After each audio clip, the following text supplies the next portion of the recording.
sekarang tadi ada permasalahan sampling ya, dia ada yang di over sample, ada yang di under sample.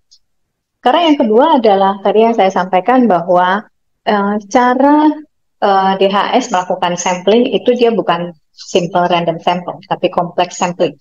Ya, complex sampling artinya uh, uh, software yang kita gunakan itu semuanya umumnya melakukan analisa itu dengan anggapan bahwa kita melakukan simple random sample.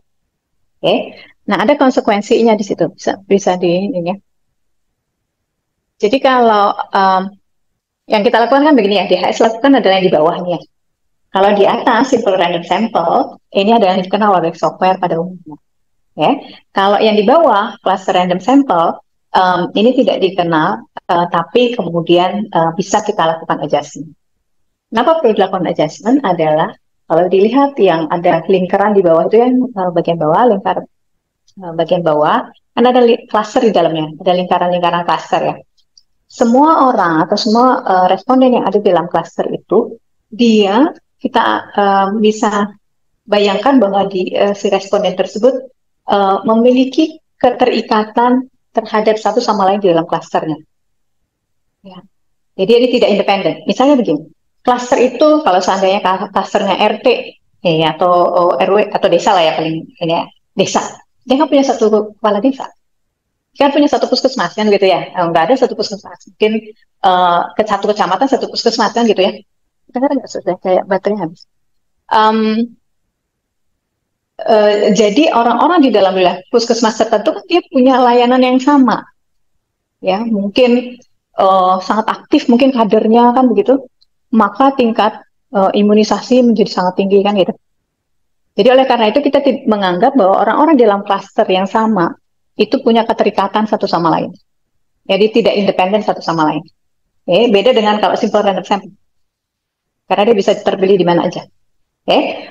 Nah, ada cara untuk mengejasnya karena semua orang di dalam klaster itu berhubungan dengan yang lain, maka kalau ada kita melakukan analisa hubungan, maka kita belum tentu hubungan itu signifikan ya. Karena dia errornya harusnya lebih lebar. Ya. Next. Ya, ini tadi ya samplingnya ya, masih ingat? Kita kan ada complex sampling, kita stratify, lalu kemudian ada cluster, lalu dipilih household-nya, rumah tangganya untuk diwawancara, gitu ya. Ya, next. Nah, kalau misalnya tadi ya, kita gunakan analisa yang biasa dilakukan di Stata, SPSS, software-software lainnya, yang R, akan mengasumsikan simple random sampling. Oke? Misalnya kita mau lihat persentase penggunaan alat kontrasepsi di Ethiopia tahun 2005. Persentasenya 10,33. Oke. Tapi confidence intervalnya itu berbeda. Kalau kita gunakan simple random sampling, lihat yang di kanan itu standar errornya adalah 0,26. Confidence intervalnya 9,83 sampai 10,38. Ya, itu errornya kan ada di situ.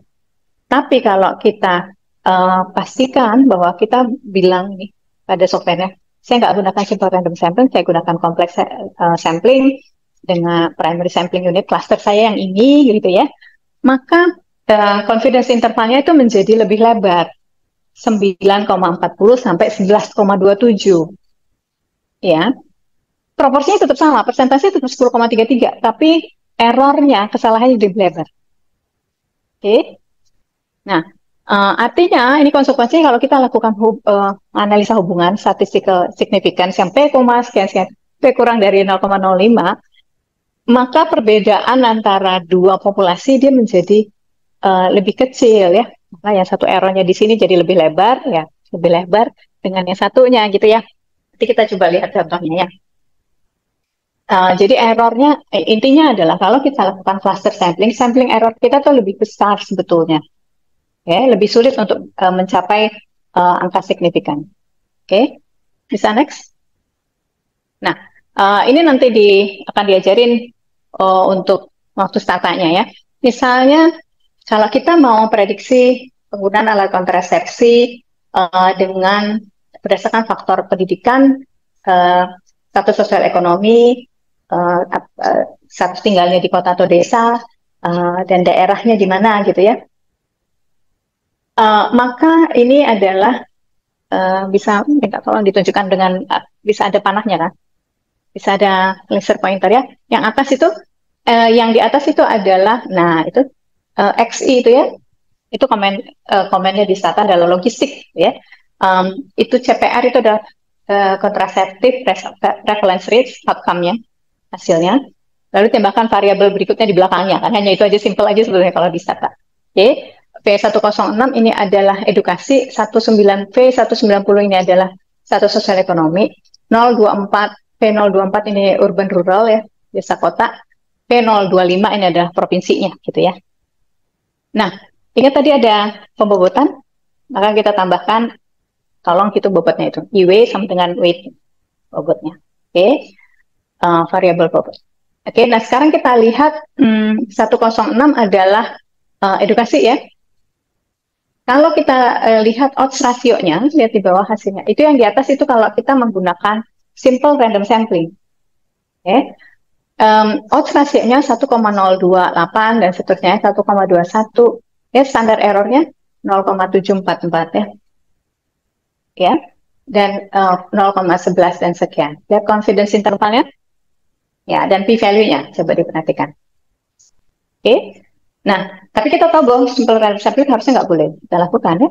Nah, oleh karena itu di Stata udah gampang aja sebetulnya, kita tinggal tambahkan, lihat di bawah ini yang komennya, tinggal ditambah SVY titik 2, itu aja. Oh, ini survei. Dan SVY-nya nanti di set ada settingannya ya untuk menentukan bahwa dia yang mana variabel klasternya, yang mana variabel bobotnya dan sebagainya. Oke, lihat bobotnya juga sudah dihilangkan di situ karena sudah kita atur duluan. Ya. Nah ini kalau kita lakukan begini dengan ada SVY, hasilnya lihat odds ratio tetap sama ya. Errornya lebih besar yang bawah kan.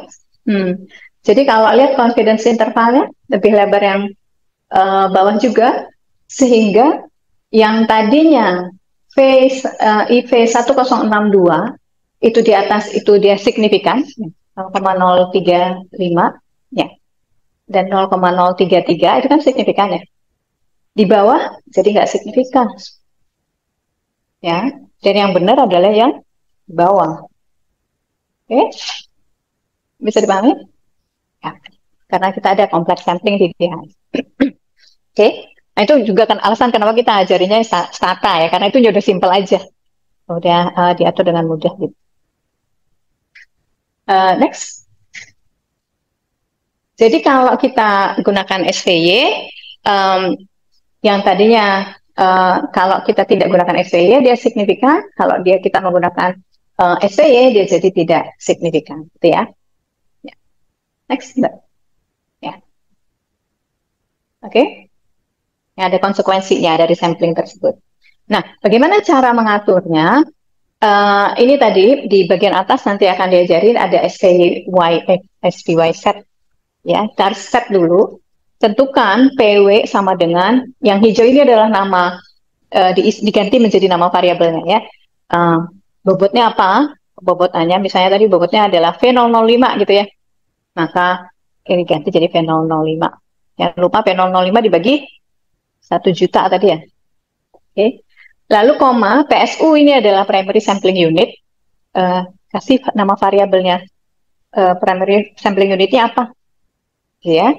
Lalu kemudian kalau ada stratanya apa? Tadi kalau DHS stratanya apa?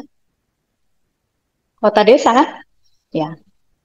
Oke, jadi di sini sudah diatur, stratanya sudah diatur, bobotnya sudah diatur, lalu klasternya juga sudah diatur. Oke, ini prinsipnya. Jadi kalau misalnya nanti lakukan analisa analisa data sekunder lain, dilihat bagaimana samplingnya dilakukan ya. Kalau ada cluster, cari variabel clusteringnya itu di mana, gitu ya.